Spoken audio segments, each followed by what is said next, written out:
আসসালামু আলাইকুম রহমতুল্লাহি ওয়া বারাকাতুহু। সম্মানিত দর্শক শ্রোতা, আপনাদেরকে আমি দয়া করে বলতেছি আমার চ্যানেলটাকে আপনারা সাবস্ক্রাইব করুন, লাইক করুন। আমি আপনাদেরকে আবারও বলতেছি, আমি কোরআন শরীফের 30টা পারা অর্থ সহকারে আমি আপনাদেরকে শোনাবো। আমার তৌফিকি ইল্লা বিল্লাহ। যারা শুনতে চান তারা আমার এই চ্যানেলটাকে সাবস্ক্রাইব করুন, কমেন্ট করুন এবং লাইক করুন। এতে আমার ভিডিওগুলো দেওয়ার পর আরও আমার আগ্রহতা বেড়ে যাবে। ওমা তৌফিক ইল্লা বিল্লাহ। আউযু বিল্লাহি মিনাশ শাইতানির রাজীম।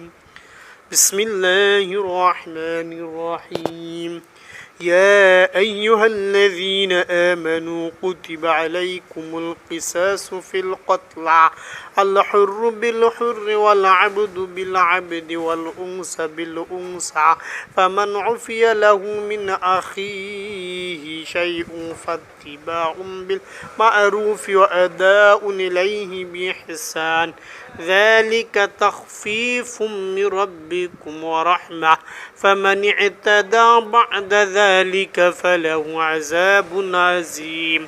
আয়াতের অর্থ আল্লাহ তাআলা বলেন, হে মানুষ, তোমরা যারা ঈমান এনেছো, তোমাদের জন্য নহর হত্যার ন্যায় বিচার নিশ্চিত করার লক্ষ্যে কিসাস প্রয়োগকে ফরজ করে দেওয়া হয়েছে এবং তা হচ্ছে স্বাধীনতা ব্যক্তিদের বদলে স্বাধীন ব্যক্তি দণ্ড পাবে, দাসের বদলে পাবে দাস, নারীদের বদলে নারীর উপর দণ্ড প্রযোজ্য হবে।